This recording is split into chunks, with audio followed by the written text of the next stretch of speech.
बिस्मिल्लाहिर्रहमानिर्रहीम। This is me Mohammad Adil once again with all of you people.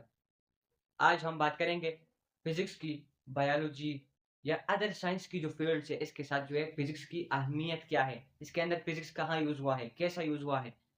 तो आज हम इसके बारे में बात करेंगे। फ़र्स्ट ऑफ ऑल, बायोलॉजी के अंदर फिज़िक्स की क्या अहमियत है? फिज़िक्स किधर यूज़ हुआ है बायोलॉजी के अंदर? किधर इस्तेमाल हुआ है? हम किस चीज़, किस पर्पज़ के लिए फिज़िक्स को इस्तेमाल करते हैं बायोलॉजी के अंदर? तो अगर हम देखें हॉस्पिटल्स वगैरह, इसके अंदर हम फिज़िक्स की मुख्तलिफ़ किस्म मशीन्स जो है वो इस्तेमाल करते हैं। ये मशीन्स किधर से आए हैं? फिज़िक्स के थ्रू बने हैं। फिज़िक्स के प्रिंसिपल पर बने हैं। MRI, CT scan, x-rays, ECG वगैरह जो चीज़ें हम करते हैं, बायोलॉजी के अंदर ये चीज़ें इस्तेमाल होती हैं ना। ह्यूमन्स यानी लिविंग ऑर्गेनिज़्म की बेनिफिट के लिए ये चीज़ें इस्तेमाल यानी बायोलॉजी के अंदर इस्तेमाल करते हैं। तो ये हुआ ना फिज़िक्स का इस्तेमाल बायोलॉजी के अंदर। एग्रीकल्चर के अंदर जो है फिज़िक्स की क्या अहमियत है? फिज़िक्स कहाँ यूज़ था? तो अगर हम देखें, जब हम काश्तकारी वगैरह करते हैं, हमारे लिए क्या ट्रैक्टर्स वगैरह अब जो जदीद ट्रैक्टर्स ये आए हैं, इसकी वजह से हमें बहुत आसानी होती है। हम कम टाइम में ज़्यादा काम कर सकते हैं और इस तरह मुख्तलिफ़ किस्म की अद्वियात जो है वो फ़िज़िक्स की मदद से, फ़िज़िक्स की मशीन्स की मदद से बनते हैं और उसकी मदद से हम अपने काश्तकारी यानी ज़राअत को बढ़ा सकते हैं, अच्छे तरीके से कर सकते हैं। तो ये था फिज़िक्स का इस्तेमाल एग्रीकल्चर के अंदर। और इस तरह हम अगर देखें फिज़िक्स का जियोलॉजी के अंदर इस्तेमाल, जियोलॉजी यानी अर्थ की स्टडी, ज़मीन की स्टडी को जियोलॉजी कहते हैं। इसके अंदर क्या है?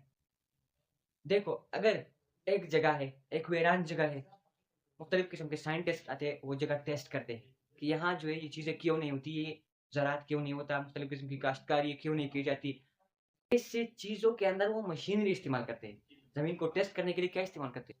मशीनरी इस्तेमाल करते हैं। इस तरह मुख्तलिफ़ किस्म की चीज़ों के अंदर फिज़िक्स का इस्तेमाल हुआ है, मुख्तलिफ़ किस्म की फ़ील्ड्स के अंदर जो है, बल्कि ये इन सब फ़ील्ड्स की रूट है। साइंस की तमाम फ़ील्ड का रूट जो है वो फिज़िक्स है और इस तरह mathematics is the father of all fields. Mathematics जो है तमाम फ़ील्ड्स का जो है फादर है और फिज़िक्स जो है वो साइंस की फ़ील्ड्स का रूट है, यानी बुनियाद है, बेसिक्स है। हर जगह फिज़िक्स इस्तेमाल हुआ है इस यूनिवर्स के अंदर, इस दुनिया के अंदर, हर जगह। सेकंड टॉपिक है कुरान एंड फिज़िक्स। अब कुरान फिज़िक्स के बारे में क्या बोलता है? मुख्तलिफ़ किस्म के लोग बोलते हैं कि भाई फिज़िक्स जो है ये कुरान से लिया गया है। कैसा भाई? फिज़िक्स जो है अलग फ़ील्ड है, कुरान मजीद जो है अलग फ़ील्ड। कुरान मजीद जो है वो अल्लाह ताला ने इसलिए नाज़िल किया है कि लोग इस पर अमल करें।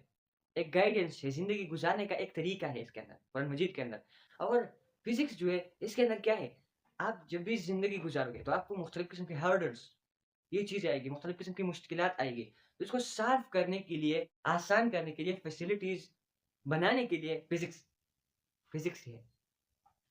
जो मुख्तलिफ़ किस्म के लोग हैं माइंड के अंदर कि भाई फ़िज़िक्स जो है ये कुरान से लिया गया है तो ये गलत है। ये बिल्कुल अलग फ़ील्ड से, हालाँकि कुरान मजीद के अंदर अल्लाह ताला ने तकरीबन 700 आयतों के अंदर अल्लाह ताला ने फरमाया है फ़िज़िक्स के बारे में कि आप लोग गौर करो, फ़िक्र करो।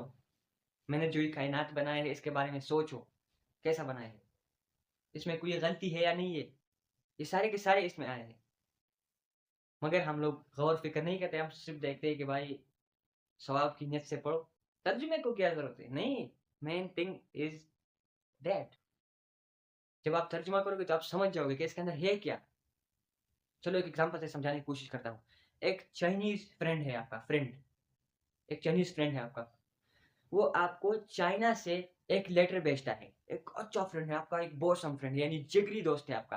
वो आपको चाइना से क्या करता है, चाइनीज़ ज़बान के अंदर आपको एक लेटर भेजता है। और वो लेटर जब पाकिस्तान को पहुँचता है और आपको कोई भी चाइनीज़ लैंग्वेज की एक ही शब्द नहीं आती और वो लेटर जो है वो पहुँच जाता है। आप क्या करते हो? वो लेटर को पढ़ने की कोशिश करते हैं। तो आप इस लेटर को पढ़ सकते हो? नहीं, क्योंकि वो चाइनीज़ के अंदर है और आप चाइनीज़ के बारे में जानते ही नहीं हैं। और अगर कुछ लोग कहेंगे कि मोबाइल, इमेजिन करो उस वक़्त में मोबाइल था ही नहीं और आपको वो एक लेटर भेजता है और आप बहुत कोशिश करते हैं उसको पढ़ने की, समझने की, बट नहीं कर सकते क्योंकि आपको चाइनीज़ आती नहीं। तो क्या करोगे आप? पढ़ोगे? नहीं पढ़ सकते, नहीं पढ़ पाओगे। क्यों? क्या वो चाइनीज़ के अंदर है। इसका कोई मकसद हुआ? नहीं। रखो, दिल से लगाओ, क्या हो गया? कुछ हो गया? नहीं हो गया।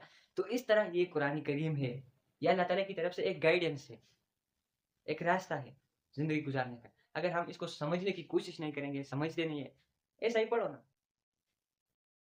क्या मकसद? नहीं। तो इसको थोड़ा-सा पढ़ना चाहिए, अपने लाइफ़ के अंदर इसको अप्लाई करना चाहिए। इससे कोई बेहतरीन तरीका है ही नहीं ज़िंदगी गुज़ारने का। और फ़िज़िक्स जो है वो उसको आसान बनाने की कोशिश करते हैं। आप लोगों की ज़िंदगी को फ़ैसिलिटेट करने की कोशिश करते हैं। तो ये है फ़िज़िक्स और कुरान के दरमियान जो लोगों की कांसेप्ट था वो ये था। और ये सही इस तरह है।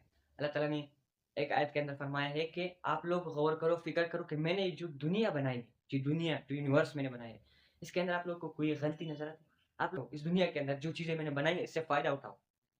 अपने फ़ायदे के लिए इसको इस्तेमाल करो।